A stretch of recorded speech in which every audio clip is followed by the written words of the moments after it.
What's up, guys? It's KB. Make sure you subscribe to the Underground Sports Philadelphia YouTube channel. Click the bell icon down below so you don't miss a single video from us. And thanks for tuning in to another video from Underground Sports Philadelphia. Now let's get into it.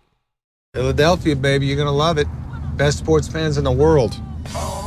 Actually, the worst, but that's what makes them the best. Welcome back to Top Bins, the show bringing you all the action from England and Italy, the Premier League, and Serie A. I am your host, Matt, joined by my co-host, Dom. Dom, how are you? I'm good, man. I'm good. A little exhausted already on this hump day, but ready to tackle the second half of the week and finish strong. Yeah, conquer that week, brother. Rise and grind. Let's build. Let's connect. Let's go get this bread. Let's go get this bread. Let's stack it like it's never been stacked before. We're doing a fun exercise. We did this last year. I'm looking forward to doing it again this year. I don't know if you call this like a fantasy draft or what, but it's like a draft, I guess, of some sort. We're on international break, and it gets a little dry, although we do have some juicy news we can get into before we start our exercise. But we section off the table of both the Premier League and Serie A. We make 4 quadrants of 5. I use quadrant because you're a math guy, Dom. I hope you appreciate my use of quadrant, which is a really fun word to say. 4 quadrants of 5, and we select teams from... What? Mathematically, that doesn't work. Okay, Dom. I really don't need the negativity that you're bringing, okay? I'm just going to be honest with you. It's really not appreciated. Quadrant. No. Isn't quad 4? What do you... Yeah, you said quadrants of 5. Oh, wait, hold on. 4? Maybe I... 4 quadrants of 5. Am I wrong? No, actually, no. Okay. Sorry. Well, My comprehension skills leave are it to off leave now. it to the STEM guy who doesn't listen to other people. Wow, shocking. Hey, just cut that out. Absolutely. So we'll each pick from those brackets. I'm just gonna avoid the Q word for the rest of the show now. No. You got it. We'll pick from those quadrants. The rule is, though, you can't pick. You have to pick one from each before you can go back to the top of the order again. That way, we're not just all picking all the teams at the top of the table all the way down. To make it a little more interesting, involves a little bit of strategy. Before we get into this, I did just want to touch on, we do have some controversy breaking in Italy with Sandro Tonali, Zaniolo, Fagioli, in terms of potential illegal betting. Fagioli seems like he's already kind of through the process and is going to get sentenced. It doesn't seem like he's going to get like a 3-year ban or anything, but he's going to be facing significant time away. Still unclear about Tonali and Zaniolo. Honestly, it's a bizarre thing that we don't really even have the full facts of yet. And the guy, of course, that is kind of spouting all these rumors and making a lot of these accusations is a guy that has literally gone to prison for blackmail, extortion, for lying, for libel. This is maybe the most untrustworthy person you could have, but there does seem to be some kernels of truth to some of these things, right? It's all still a little unclear, but no matter what, it's a pretty big controversy. I wanted to at least spend a minute or two on it, just so people have maybe heard about this, and we can at least have some discussion. Yeah, it seems like Fagioli, or Mr. Beans over here. The police have put the McDonald's and the KFC and maybe a nice dish of gnocchi on the interrogation table. Honestly, what a disgusting meal you could dream up. All right, let me change it. They put the bowl of gnocchi there. They got a glass of red wine, red sauce. Now we're talking. You see what we're saying? Nice little garlic bread. I will say, I was an in Italy over the aperitivo, summer, and I looked at the McDonald's menu, brother. We are doing it so wrong here. Listen, you get tiramisu from McDonald's in Italy. This summer, I want to go to McDonald's. Well, I'm telling you, you got good options over there, brother. I'm just gonna let you know. It seems like Fagioli is singing right now to the feds. He's being interviewed and throwing everybody under the bus. He is Ray Liotta on It's the stand in crazy. Goodfellas. He It is. is. He is letting it fly out those gums, man. Like it is crazy, pointing the fingers everywhere. Tonali, I think today came out saying that he did bet on Milan games, but he never betted on his own performance. He only betted on the result of matches. Which, Well, brother, you're going to jail still. yeah. What worries me about that is like if Milan was aware of any of it and this sale to Newcastle was done so that Milan could kind of wipe their hands clean of everything. And, if they get investigated and figure out that they knew and didn't do anything about it and everything, that could cause sanctions on the club, which I'm not looking forward to. But what I think this affects the most is the future of the Italian national team. They're at a key point in a serious changeover, right? There are these two different generations. One is on the out and one is coming in and trying to take over, the team for the next 12 or so years, right? The next like 2 or 3 World Cups. And some of the main key young talents that they kind of need to rely on, and younger, when I include Zaniolo in that, but like, now they're kind of all losing their opportunities because, if they end up facing jail time, obvious suspension from the sport, it's going to be a huge damper on the success of the Italian national team. Although they're already starting to show unsuccessful spells, right? After winning the Euros, they don't make the World Cup. They're struggling in World Cup Olympic qualifying, or is it World Cup qualifying now? Euro qualifying. Sorry. Euro, sorry, yeah. They're struggling there. Like it's not looking good, and this only makes it worse. Yeah, Fagioli's story is really upsetting, and I honestly feel for him. He's talking about how he's addicted to gambling, and that he was losing sleep. He owed like 250,000 euros. He's borrowing money from people. Yeah, it sucks. Got in really deep over his head, and they were threatening like bodily harm against him, is what he was saying.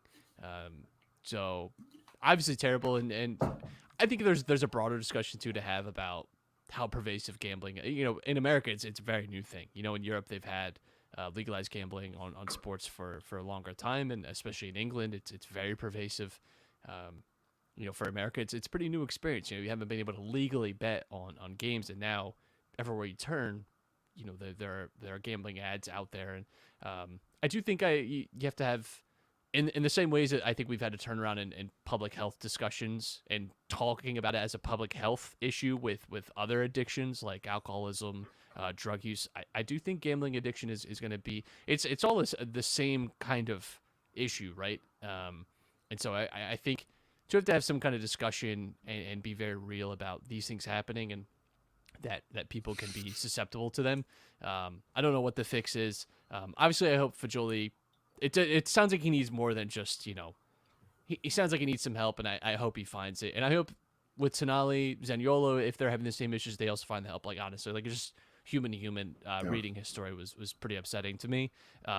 So it's tough all the way around. It's still developing, too. We don't know fully, any kind of sentencing. We don't know if this is just going to be a ban, if there's any other kind of thing, right? It's still super unclear. So obviously something to keep an eye on, but let's roll into our draft, Dom. We're going to start in England, and I believe... How are we going to figure who goes first? We did this last year where, typically I watch more of the Premier League games. You typically watch more of the SerieA games. So I will be conceding first pick to you. You get first for the Prem, right? And then vice versa. I get first choice for Italy. I believe that is how we did it last year, to kind of give the other person a little bit of the advantage, right? Of free choose of the board. Technically, you don't have to pick from the first quadrant. You can pick anywhere you want. I don't think you would do that, but come on now. Just so people are aware of the Premier League table as it is: Tottenham, Arsenal, Manchester City, Liverpool, Aston Villa. That is our first bracket Our second bracket, Brighton, West Ham, Newcastle United, Crystal Palace, Manchester United. Third bracket is Chelsea, Fulham, Nottingham Forest, Wolves, Brentford. And the final bracket, Everton, Luton Town, Burnley, Bournemouth, and Sheffield United. To offset the advantage of getting first pick of the board, the second person got to make a pick from the first bracket and the second bracket, and then it doesn't go snake, but that's how we offsetted that as well. Just so Dom, you got first pick. I'm assuming your pick would be somewhere between Spurs, Arsenal, City, Liverpool, and Villa. Yeah, it's the first quadrant of 5 that I'm picking from. So last year I kind of just winged it, didn't really do any type of strategic thinking. This year I'm just winging it, but my strategic thinking is happening during the draft. So this is a competition, right, of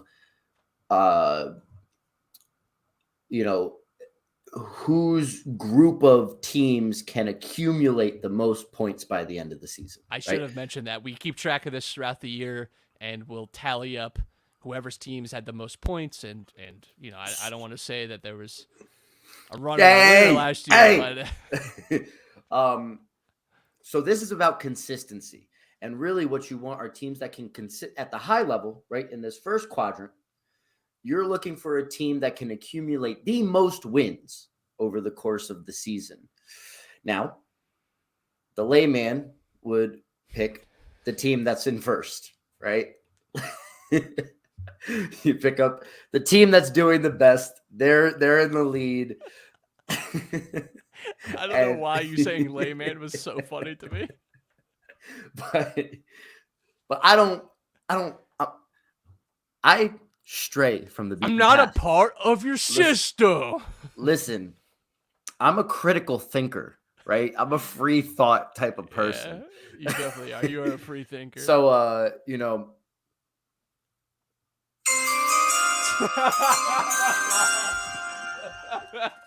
I'm here with my first round pick. All right. In the Quadrant of 5 draft day, first round pick, I select Manchester City. Yeah, fair enough. Is that a surprise? No, not at all. That's who my pick would have been as well. The fun thing about this too is it's a fun exercise because we in the course of picking Manchester City, you're essentially saying you think Manchester City probably still a favorite for the title in your mind, or at the very least are going to be very good throughout the season. Yeah.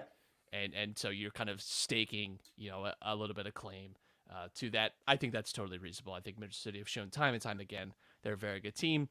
They've had some losses so far this season, but you expect guys to come back from injury and probably be just as good of a team. I'm going to pick in this first quadrant. I'm going to go with Arsenal. I've liked what I've seen from them this year. I think this is a very good squad. They've made good additions, and I just have to imagine are going to be one of the teams all the way to the end that is probably circling and looking at the title. There are, in Quadrant 2, which again is Brighton, West Ham, Newcastle United, Crystal Palace, Manchester United. There's like 3 teams in here that I would really like to pick. Mm-hmm. This is the one I think I have the most challenge with. I'm going to go with a team actually that I've been a little critical of. I was down on coming into the year, and I still have concerns defensively about this team. I'm going to go with Brighton.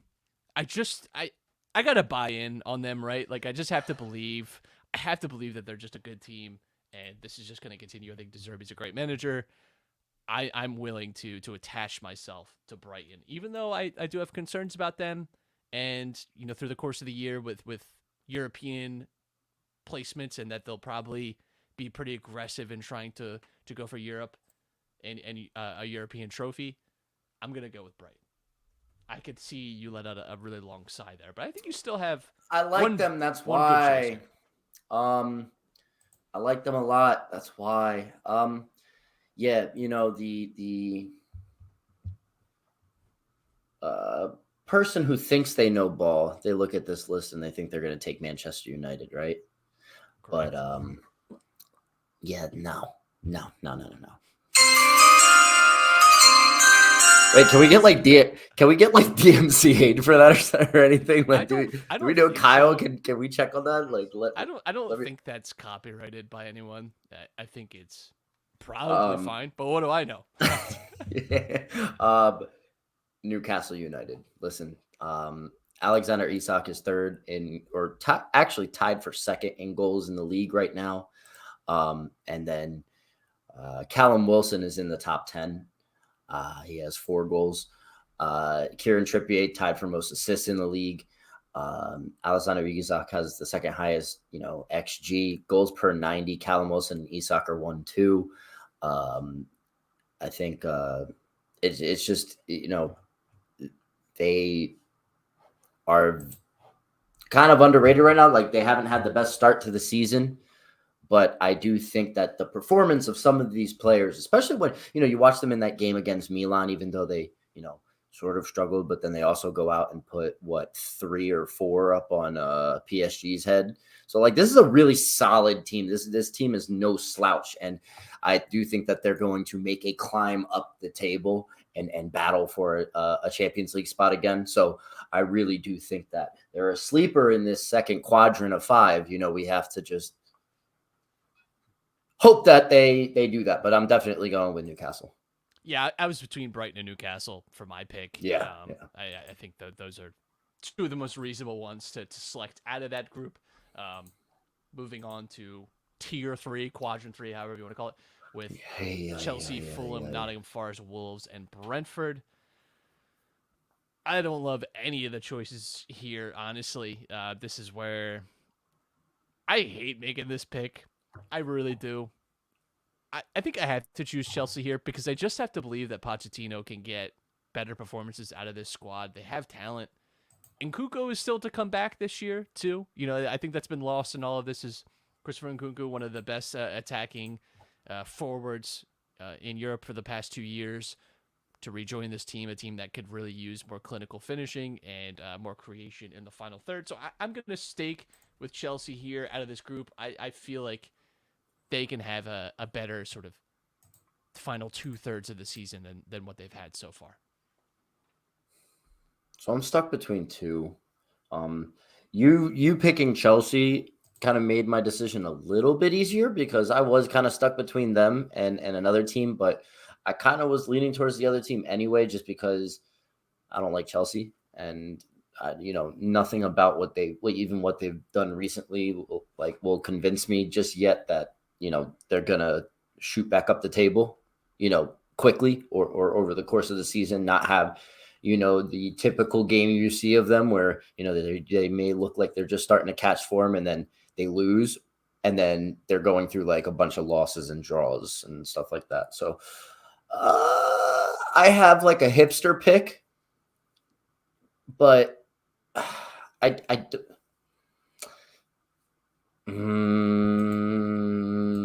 this may come back to bite me in the ass, but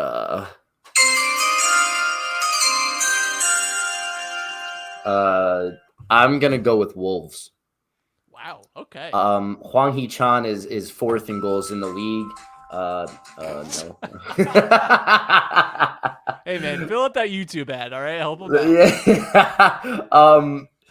Pedro Neto is tied for most assists in the league as well with the other 2 that I mentioned earlier. He also has an XA of 2.2, which is close to like Kieran Trippier levels, which is really cool. And I just think that because they do look like they have some offensive output, obviously defensively they probably need to figure some things out. I'm just waffling right now just because I don't really watch Wolves, but I'm looking at stats. You better start watching. Listen, Jose Sa, second highest saves per 90. Okay. Third highest goals prevented.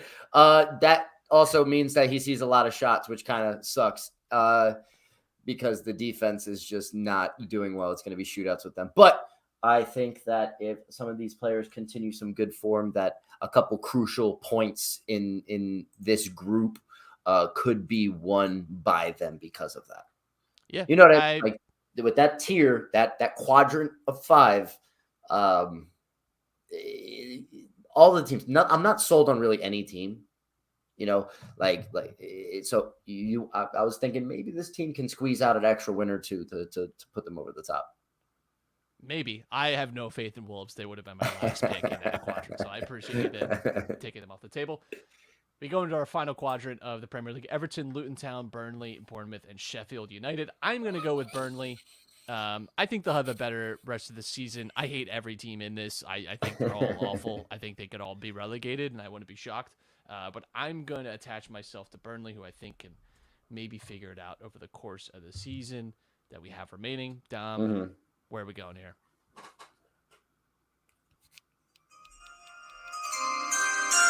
My volume was down. I am going to go with Bournemouth. I don't know. That's just wow. I thought you were going to be an Everton man. You love.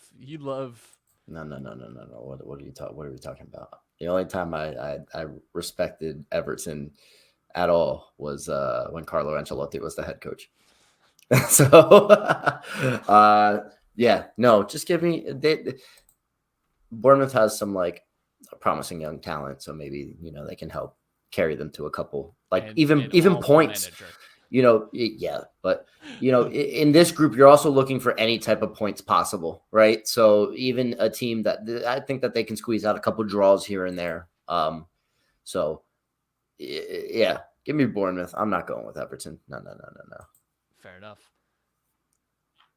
It's my pick. We're going back to the top of the quadrant list now, and I have a tough decision between a team that I was high on in the preseason in Spurs, which is paid off nicely, by the way. Notice how I'm working in a nice little victory lap into this segment.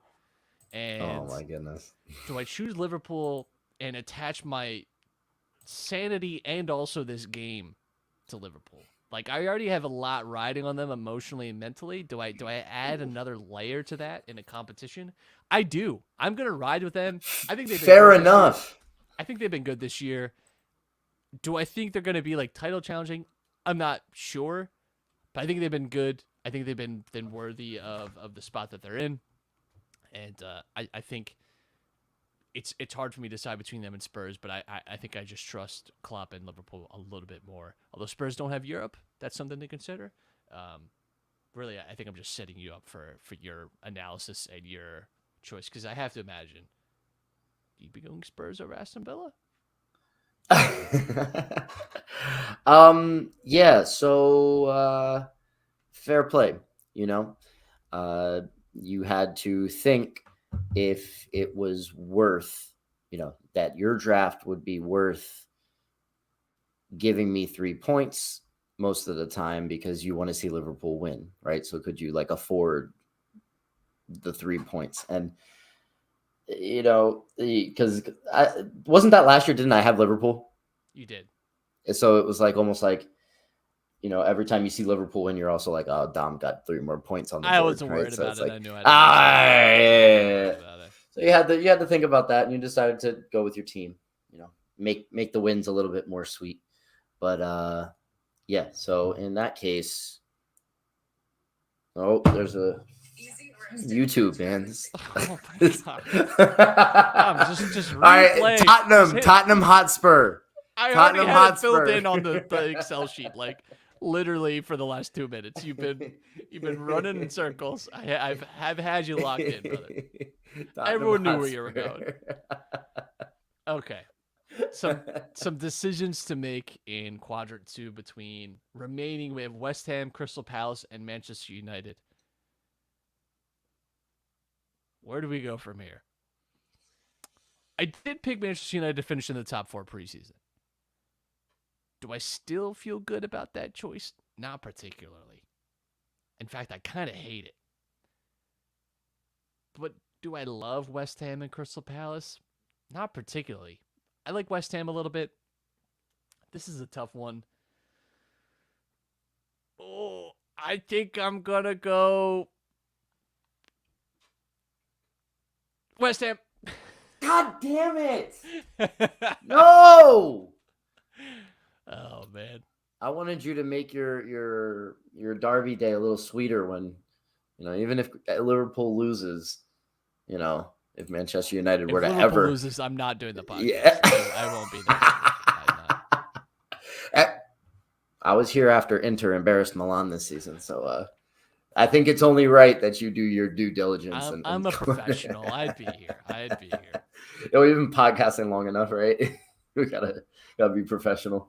All right, yeah. I was gonna pick West Ham. I hate you. This is, if I'm not mistaken, the way that this goes is I have the majority of teams in the first bracket, the first quadrant of 5. So you have the majority of the teams in the second quadrant of 5. So I have to have a really strong 2 teams. Just give me Manchester United. Okay. I'll do that for you. You know what? I don't think it's a bad pick, Dom. I that was the team I was between with West Ham. I don't think that's unreasonable. They'll find a way. They'll find a way to win some games. Maybe they won't. Yeah. Who knows? Fulham, Nottingham Forest, and Brentford are the next pot to choose from, and I don't love any of them. What worries me with Brentford, no Ivan Toney, and he could be without him for the whole season because he could be sold in January potentially. Mm-hmm. But if he does return, I think this team has a real opportunity to kind of get back to where they were. No Rico Henry, that's an issue for them, especially defensively. But I still think I trust that team the most between Fulham and Nottingham Forest. So I am going to go with Brentford here. I think that was a team on your mind as well because you were talking about a hipster pick, and they are kind of the hipster team. So I'm going to rock with Brentford and hope that Thomas Frank and the boys kind of figure it out over the course of the season. I had the same kind of thought. They've got some decent play. Like Neil Maupay is really good, but if they do Hold on, what did you just say? Did you just say Neil Maupay is really good? That's one of the most outrageous things you've ever said. That is legitimately one of the craziest things I think I've ever heard you say. You said Neil Maupay is good? Yeah, I'm gonna let people drag me. No, I'm not being serious. I'm not being serious. You were being serious. No, I was not. Bury that take, brother. That's crazy. That's crazy. You have to check your sarcasm radar, my guy. Brother, we're running that tape back. Brother, not sarcasm. Brother. Continue. I was thinking about them. Give me Fulham. Fair enough. That was the team that I was stuck between with Wolves in my first pick in that group. So honestly, the fact that they're still there, I get to get both. I'm happy. Fair enough. Yeah, Fulham, regression candidate coming in the year. That's bore out so far this season, but still probably, a team that's going to be in the mid-table. I don't think you have to worry about them necessarily being in a relegation scrap like this bottom bracket. I'm going to go Everton, and I hate making that choice, but I just think between Luton Town, Sheffield United, and Everton, I think I trust Everton the most. But honestly, it's like leaving your car keys with someone you met on the street. It's like you're really rolling the dice here. Like you should not expect to come back and find your car where you left it. So, it's funny. When I was living in Texas, whenever we would go into Mexico, any of the border towns in Mexico, when you would park, you would pay somebody to watch the car. As a kid, I used to have that type of anxiety, like exactly what you just described. I always thought somebody was going to break into my car because, depending on the area, and it could be a little sketchy. It was I was at a very young age, very aware of that. It's good. It's good as a kid. It's good as a kid to be afraid of those things. That's really right. Good. Just don't leave any personal belongings with people you don't trust. Well, that's a good lesson. Don't if you know. And I am a habitual line stepper in that way because I leave stuff in the car all the time. Same. I don't even take it place, so. I think my AirPod case is just wide out in the open right now. So that's great, what's your address right? again, Tom? All right, Tom, pick your pick. Luton. Ooh, wow. Listen, they've somehow squeezed out some more points already than Sheffield, so I'll take it. Yeah. Fair enough. Man. So I kind of have to go Aston Villa here. Yeah, this is kind of just where we now just trade off, right? Yeah. And I don't love Aston Villa, but I'm fine with it.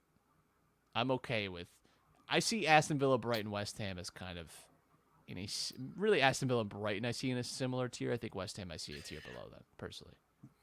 Well, this is kind of how I have to go about this because either way, it's not working. You already know what I'm going to pick. I don't even know why you gave me the choice. Like you said, pick Luton or Sheffield. I'm getting both of them at the end of this draft. Like the way that it's happening. Listen, when I pick Crystal Palace right now, you're telling me you're not picking Nottingham Forest? Right, but yeah. You see what I'm saying? So, like, why did I even have to think about what I'm picking in that last pick in the fourth quadrant of five? Give me Crystal Palace. Okay, which means I will take Nottingham Forest. Yeah, and then give me Sheffield. Steve Cooper, some of the worst English teeth I've ever seen in my life. Give me the two worst teams in the league. Hey man, you're rolling with the Blades, all right? Jesus Christ, man, I'm gonna lose again this year.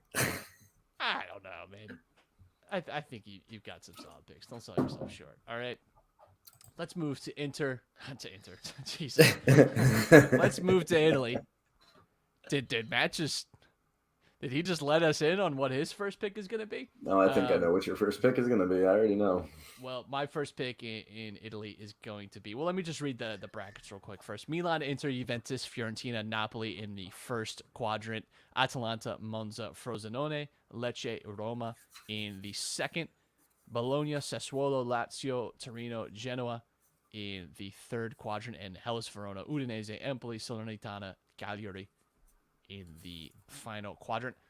I'm going to go with Inter. They were my preseason pick. They were a team that I'm always high on pretty much in Italy, and I picked them to win the title before the year. I've liked what I've seen from them so far this season. I believe in them, and I think they'll be a good team. I think Inzaghi's one of the better coaches in Serie A in all of Italy, and so I'm happy throwing my hat in the ring with Inter.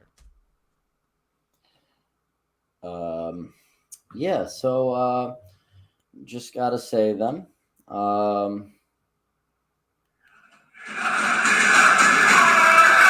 Jesus Christ, God, what's happening?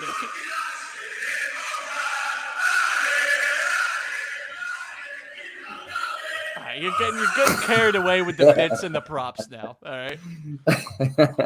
Give me Milan. Yeah, fair enough. It's only right. I honestly do think when Benacer comes back healthy that they have one of the strongest midfield units in the league, if not the best midfield unit in the league. And the forwards are going to figure it out. I mean, Leao is always going to be there. Okafor can come into his own. Pulisic has been playing really, really well. Tomori Tial, when they're together and they're both healthy, they're extremely good. They need a right back. Calabria's not cutting it. Aside from that, they're gonna be up there with Inter the entire time. There's not going to be a lot of points that they drop, in my opinion. Yeah.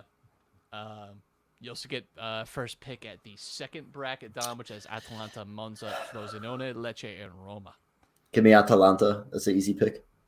You were high on them coming into the year too. You know, you're staying consistent with your preseason feelings. I mean, I still am a supporter and believer in Charles de Ketelaere, and he's had a pretty decent season with them. He's been scoring. I think that more than he ever did for Milan. Yeah, exactly. Because they're giving him confidence and they're playing him. I think that he can be an X factor for them. I know that Gasperini always finds a way to get it done and be competitive in the league. So, give me them. I already penciled myself in. I'm going Roma. I think I'm not high on them this year, but I think they'll be better than where they are now. Depends on if Mourinho stays or not. You know, they could be without a manager. Who knows, right? It's hard to say. But I think this team is a little better than how they've started, and I think are a good buy at the value that they are now as we move into our third quadrant. Bologna, Sassuolo, Lazio, Torino, Genoa, all up for grabs. Jeez, man. That's there is a team in there that I think is a little too low on the table right now, and they'll find some form. I know that the manager is under fire a little bit, but his tactics always come through in the end. I hate to take them, but it's Lazio. Yeah, I think that's I don't want to say the obvious pick here, but I think that's a pick that makes a lot of sense. Yeah. And a team, again, that I think we both had in our top 6, I want to say, coming into the year. Yeah. I think I was a little higher on them than you, but yeah, they've had a rough start. Both the Roman clubs, honestly, have not enjoyed a ton of love so far this year. I'm going to go with Bologna. This is a team that finished high up in the table last year. I think we're able to get some big wins. I think they're pretty much just always competitive. The team that I know is going to be playing well throughout the rest of the season, even if they're not necessarily going to be finishing top spots. But I think they're a very solid team and are just going to be they're a good floor play. They're going to have a high floor, I feel. Yeah. I can respect it. They're another really good team. Yeah, for all the same reasons you just said. In this last quadrant of 5, I am gonna go Udinese. Interesting. I don't know. I always just have an affinity towards them. Big Antonio Di Natale fan, so I've always kind of paid attention to them. A couple of my video game players that I enjoyed using, and then I started watching them. Kind of keeping up on the players like Luis Muriel and guys like that. So, yeah, I'll take Udinese. They always find a way to win every now and then. I don't know. It's like Hellas Verona, Salernitana, and Cagliari just don't do it for me. I don't trust Verona's hot streak. Yeah, I am gonna go with Salernitana because for whatever reason they have figured out ways over the last few seasons to find wins at the end of the year and stay up. I'm just rolling the dice with that magic again. I didn't want to roll the dice. Yeah. Is that the most sound logic? I don't know. Probably not, honestly. But listen, when you're picking in the fourth quadrant, you kind of just have to tell yourself a story and make yourself feel good. That's what I'm doing with Salernitana. Listen, I understand, man. I understand. I don't use sound logic whatsoever when I do this, so it's all good. Vibes only. Yeah, it's just vibes. Yeah. So there's 2 choices here, right?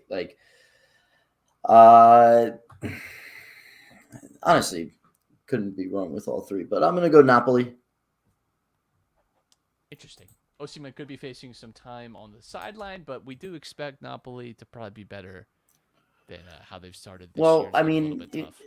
I think that they'd be able to find some tactics that end up working where maybe Raspadori gets like a false 9 or a center forward type of role with the team. Let the wings output and he builds off of that.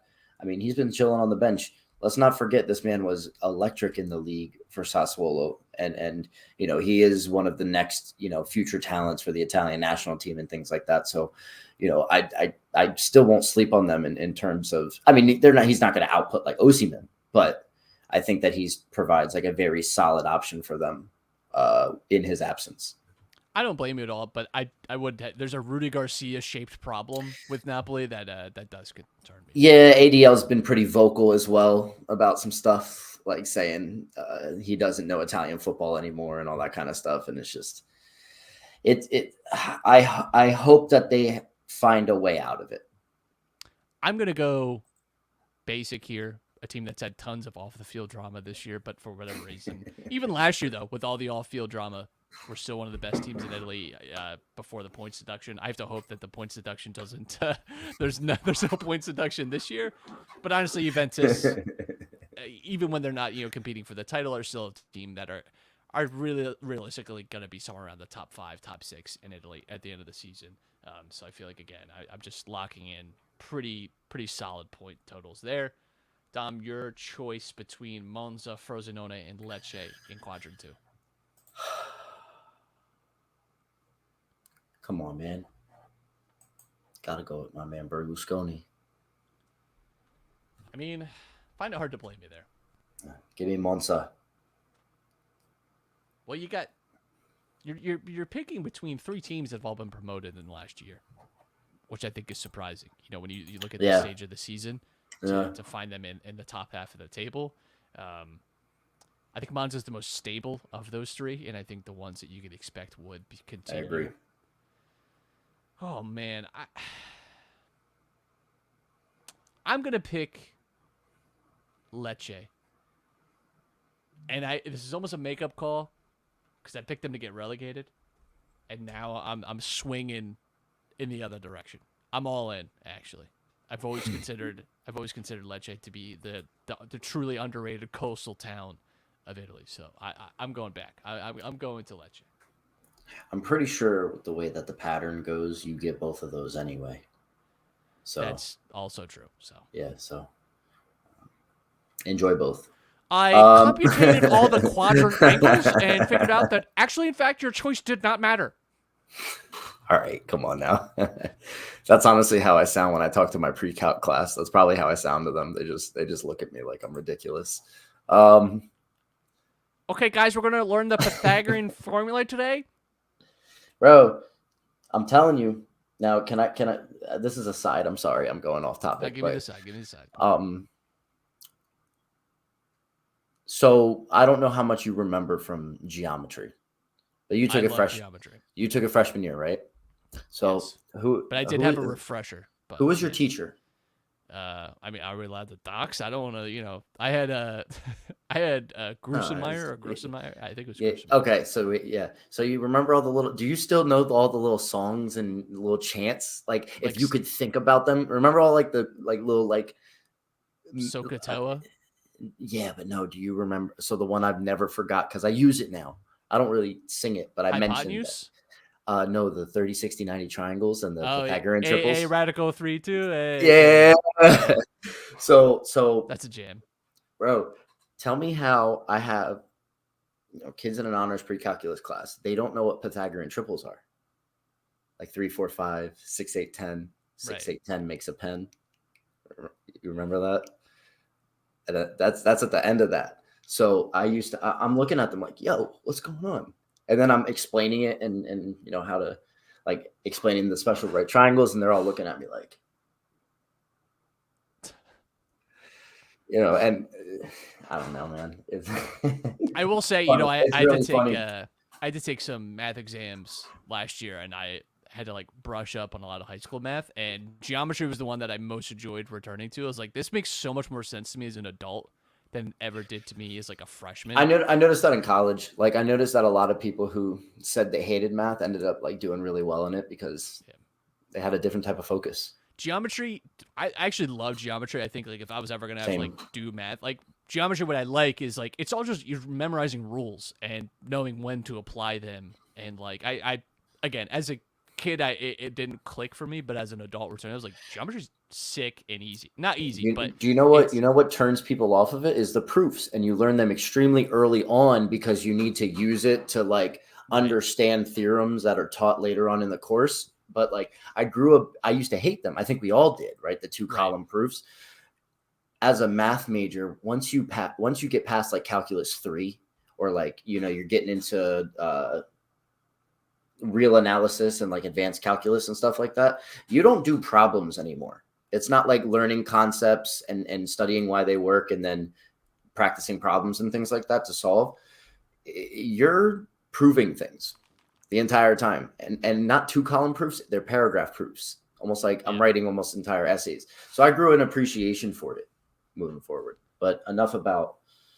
No, I agree. I don't want to bore the listener. As an adult, geometry and proofs made a lot more sense to me, and I liked it a lot more than I did as a kid. You know what you should look into. If you want to borrow some books, I'll give them to you. Topology, the study of surfaces, dude. It's geometry on steroids. It's great. It's a no for me, Chief. In this third quadrant, it's my pick, right? It is your pick. You have Sassuolo, Torino, and Genoa.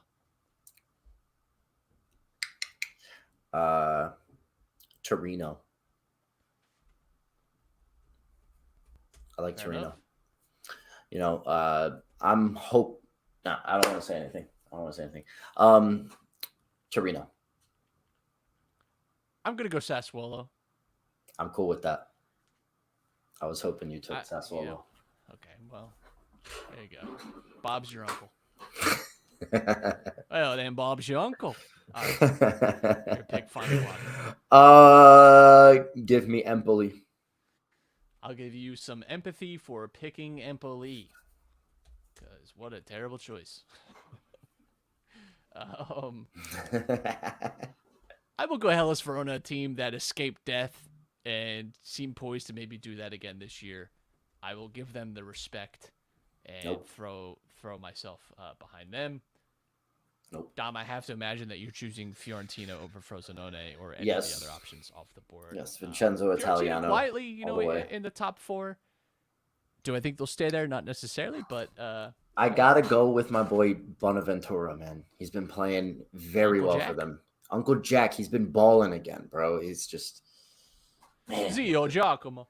Yeah, what could have been if Milan decided to just pay him, but it is what it is. I like you and I both have expressed, we kind of have a soft spot for that club. So, always enjoy seeing La Viola win. My absolute favorite city on the planet, Firenze. So, can't wait to go back. We're not going. We had to take that off our itinerary. Well, so. I'm gonna make your itinerary for you, so don't worry. I'll get you. Frosinone ends up falling to me. I don't really love Frosinone all that much. I think this is a team that probably isn't getting relegated. Like maybe I thought they had a higher chance of coming into the year, but I'm not in love with them, and I just not wild about it. That means you end up with Genoa. Yeah. And I get bottom of the table, Cagliari. We'll see. I don't have a ton of faith there, but there we go. That was a lot of fun. Really enjoyed doing that again this year, and we will track our point totals from this week going forward to see how our team choices do. Dom, that's all we got for today. You got anything to say before we get out of here? Kyle said we're also going to try to put social graphics out there for this, so be on the lookout for that on like Twitter and Instagram. I'm pretty sure, right?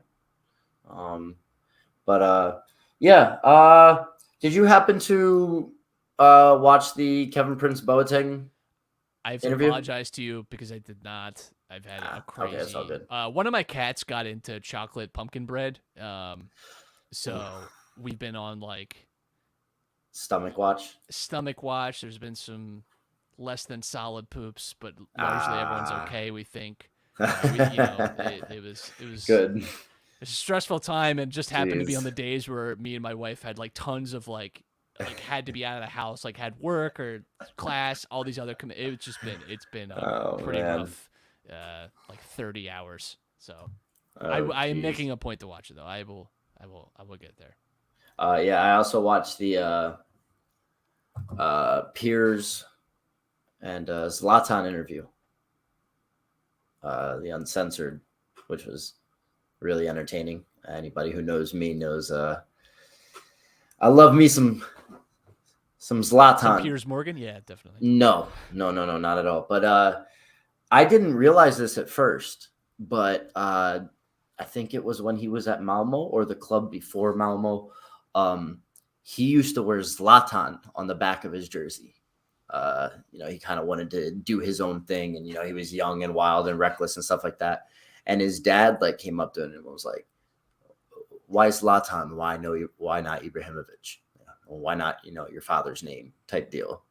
And he had such a respect for his father because of how he raised him, and so that he was like, "Oh, you know what? Now every time I put on this jersey, I'm honoring my dad while I'm doing this, because he worked so hard to give me these opportunities and things like that." So I would definitely give that a listen.